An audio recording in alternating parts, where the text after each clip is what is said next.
Hey everyone, welcome back to my channel.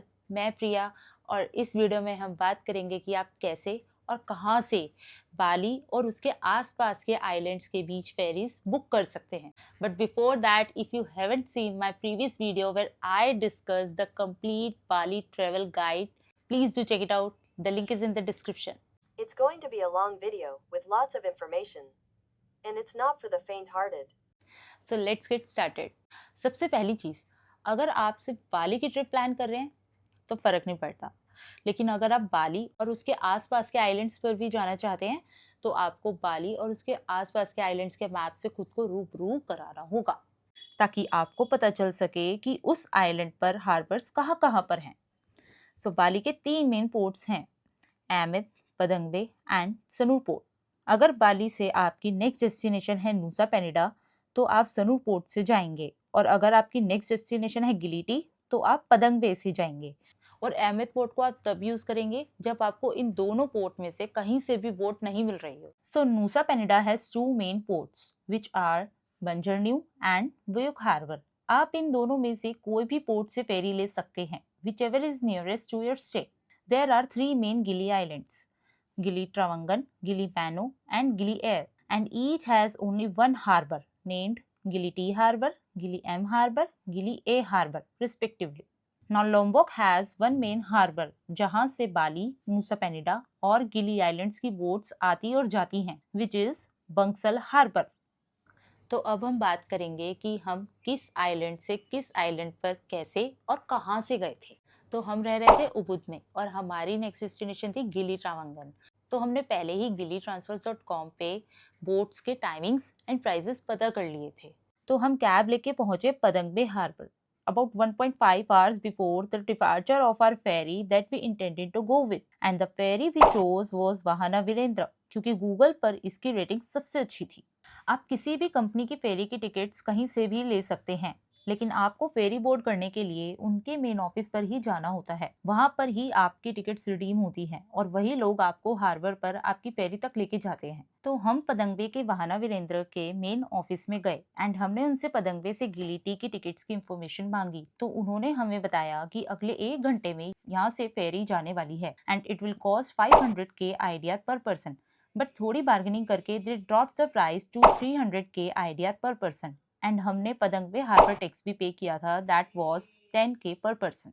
जब हमारी vote का टाइम हो गया था तो उन्होंने अनाउंसमेंट की और हमारे पूरे ग्रुप को फेरी तक ले गए थे। So according to our experience, वहाना वीरेंद्र is a new boat with comfortable seats and the AC work so great that you will freeze to death. तो हम तो ठंड से बचने के लिए डेक पर जाके बैठ गए थे एंड बिलीव मी, वहां से व्यू और भी सुंदर लग रहा था। So the journey was 2 hours long and we reached on time. तो अब हम पहुंच गए थे गिलिटी आइलैंड एंड वहां पे बोट से उतरते ही उन्होंने हमसे गिलिटी हार्बर टैक्स लिया था विच वॉज 20K पर पर्सन। तो अब नेक्स्ट पार्ट पे आते हैं। बेसिकली गिली मीन्स स्मॉल, एंड अगर आप इन 3 छोटे आइलैंड्स के बीच ट्रेवल करना चाहते हो so the cheaper option is island hopping, which are public boats that runs between these Gili Islands twice a day, once in morning and once in late afternoon. You can pause the video and see the timings and prices also. So you can buy these tickets from main Gility Harbour office जहाँ पर आपने harbour tax पे किया था। हो सकता है कि प्राइसेस और टाइमिंग्स चेंज हो गए हों, तो आप जब गिलिटी पहुंचे तो हार्बर ऑफिस से ये इन्फॉर्मेशन कंफर्म कर लेना। तो एक तो हो गया ये आइलैंड हॉपिंग वाला ऑप्शन, एंड दूसरा ऑप्शन है पब्लिक फास्ट बोट जो कि सुबह से शाम तक हर घंटे चलती है and it cost almost double in price. And you can pause the video and see the timings and prices also. तो गिलिटी से हमारी नेक्स्ट डेस्टिनेशन थी गिली एम, एंड जिस दिन हमें गिली एम के लिए निकलना था उसी दिन की सुबह के लिए हमने अपनी प्राइवेट स्नॉर्कलिंग ट्रिप बुक कर रखी थी। तो हमने पहले से ही उनसे बात कर ली थी कि आप ट्रिप खत्म होने पे हमें गिली एम उतार देना, and for this instance we didn't use the island hopping. अगर आप भी प्राइवेट स्नॉर्कलिंग ट्रिप बुक करते हैं तो आप भी अपना ड्रॉप ऑफ अकॉर्डिंगली प्लान कर सकते हैं। एंड क्योंकि हमारी स्नॉर्कलिंग ट्रिप वाली बोट ने पिक भी बीच से किया था एंड ड्रॉप भी बीच पे ही किया था, तो हमें कहीं भी हार्बर टैक्स पे नहीं करना पड़ा। सो आफ्टर 2 days हमारी गिली एम से नेक्स्ट डेस्टिनेशन थी Gili Air, and this time we use the island hopping boat. We got our tickets from the Gili M Harbour office on the spot, which costed us 40K per person, and there was no harbour exit tax this time. And you can always find the updated prices and timings with the main harbour office. The boat took around 15 to 20 minutes to reach Gili Air. So again after 2 days हमारी next destination थी गिलियर से लॉम्बॉक। And जिस दिन हम गिलियर पहुंचे थे तभी हमने हार्बर ऑफिस से लॉम्बॉक जाने वाली बोट की टाइमिंग्स और प्राइसेस पता कर लिए थे। तो वहां हमें पता चला कि सभी गिली आइलैंड से सुबह 8 बजे से शाम 5 बजे तक लॉम्बॉक के लिए बोट्स चलती हैं। बेसिकली इन बोट्स की कोई फिक्स टाइमिंग्स नहीं होती। These boats carry 30 passengers at a time and as soon as the 30 passengers are gathered the boat leaves. So गिलियड से लॉम्बॉक जाने वाली बोट की कॉस्ट हमें पड़ी थी 18K पर person and there is no exit harbour tax and 15 to 20 minutes में हम लॉम्बॉक पहुंच गए थे। तो इस बोट ने हमें हार्बर पे ना उतार के हार्बर के बगल वाले बीच पे उतारा था, तो हमें इस टाइम भी हार्बर टैक्स पे नहीं करना पड़ा। जब आप लॉम्बॉक पे उतरेंगे तो the locals will try to help you with your luggage. The thing is वो फ्री में नहीं करते, they will ask you to tip them. If you don't need their help just say no beforehand. अगर आपको वापस लॉम्बॉक से गिलिटी जाना हो तो आप लॉम्बॉक के बंसल हार्बर से सेम पूरा दिन चलने वाली बोट बुक कर सकते हैं। लेकिन अगर आपको लॉम्बॉक से नूसा पेनिडा जाना हो या बाली जाना हो तो आपको प्राइवेट कंपनी की फेरीज ही बुक करनी पड़ेगी, जैसे कि हमने पदंग बे से गिलिटी की थी। You will find many ferry company offices along the main road that leads to the Bangsal Harbour. So after our 4 days of stay in Lombok, our next destination was Nusa Penida.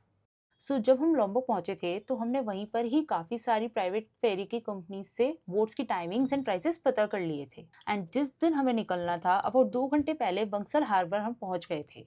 And वहां पहुंचकर हमने wanderlust cruise से 250K पर person में मूसा पेंडा की फेरी book कर ली थी and हमने 10K पर पर्सन बंसल हार्बर टैक्स भी पे किया था, क्योंकि नूसा पेनिडा में हमारा स्टे बंजर न्यू के पास था। And on that day for some reason Wanderlust Cruise was the only company taking ferries to Banjar New Harbour and rest all were taking to Buyuk Harbour. So we had no other option. The boat got delayed about 1 hour and we were made to stand and wait on the harbour for the duration. So do your planning accordingly as these boats do not always operate timely. Wanderlust Cruise एक पुरानी boat थी जिसकी seats भी comfortable नहीं थी and even AC भी show piece की जैसे लगा रखा था and the journey was 2 hours long. जब हम नूसा पेनिडा पहुंचे तो वहां बोट से उतरने के बाद हमने Nusa Penida harbour entry tax भी पे किया था which was 25K per person. So after our 4 days of stay in Nusa Penida our next destination was Uluwatu Bali and the nearest port was Sanur port. इस बार हमने अपनी फेरी इडोला express से book की थी because they give us the best price compare to other companies. एंड क्योंकि रास्ता सिर्फ आधे घंटे का था तो हमें फर्क नहीं पड़ता था कि बोट कैसी है कैसी नहीं। इट कॉस्टेड अस 150K पर पर्सन और ये बोट भी वॉन्डरलस्ट क्रूज के जैसे ही थी। तो अब हम आते हैं कुछ इंपॉर्टेंट टिप्स पे। So first and most important thing, always book your ferries on the spot and beforehand in person. क्योंकि अगर आप ऑनलाइन बुकिंग कर भी लेंगे तो हो सकता है कि फेरी कंपनी वाले आपका वाउचर डिक्लाइन कर दें, क्योंकि अगर वो टिकट्स किसी और को on the spot higher price में बेच सकते हैं तो वो आपकी बुकिंग डिनाई कर देंगे एंड ऑनलाइन वेबसाइट वाले आपके पैसे रिफंड भी कर देंगे, लेकिन आप तो वहीं लटके रह जाएंगे एंड फिर आपको ऑलमोस्ट डबल या ट्रिपल प्राइस देके जाना पड़ेगा। तो इसी बात से रिलेटेड है हमारा सेकंड पॉइंट। जब भी आप किसी आइलैंड पे पहुंचे तो सीधा अपने होटल के लिए निकलने की जगह हार्बर पे ही 2-3 फेरी कंपनीज से अपनी नेक्स्ट डेस्टिनेशन की प्राइसेस और टाइमिंग्स पता करते जाइए एंड हो सके तो उनका कॉन्टैक्ट नंबर भी लेते जाइए, ताकि आप अगर हार्बर से 2-3 घंटे या फिर और ज़्यादा कहीं दूर स्टे कर रहे हैं तो आप व्हाट्सएप पे ही उनसे बात करके अपनी सीट रिजर्व कर सकते हैं। We did the same with Wanderlust cruise on Lombok. So अब आते हैं थर्ड पॉइंट पे। अगर आपको याद हो तो मैंने पहले भी वीडियो में gilitransfers.com को मेंशन किया था, तो आप इस वेबसाइट से फेरीज की टाइमिंग्स एंड प्राइसेस पता कर सकते हैं। हो सकता है कि गिली ट्रांसफर्स पर टाइमिंग्स अपडेटेड ना हो तो आप एक बारी कंपनी की ऑफिशियल वेबसाइट पर भी जाकर टाइमिंग्स एंड प्राइसेस कंफर्म कर लीजिएगा। सो लास्ट पॉइंट इज, वैसे तो आपको काफ़ी सारे मटेरियल्स मिल जाएंगे जो कि आपको हायर प्राइस पे टिकट्स बेच रहे होंगे, लेकिन जब भी आप कोई फेरी की टिकट बुक करते हैं तो उसके मेन ऑफिस से ही करें एंड उनके मेन ऑफिस भी ज़्यादा दूर नहीं होते हैं। हार्बर से 100 मीटर के रेडियस के अंदर ही आपको उनके सारे ऑफिस मिल जाएंगे। आप गूगल मैप पे भी कंपनी के ऑफिस की लोकेशन सर्च कर सकते हैं। So that was basically all the information I had to share on this topic. And if you had any queries, so please let me know in the comments below. I would be happy to answer them for you. And in my next video, we will talk about the secret Gili Islands and how and from where you can catch a ride for them. So stay tuned and don't forget to subscribe my channel. Bye bye.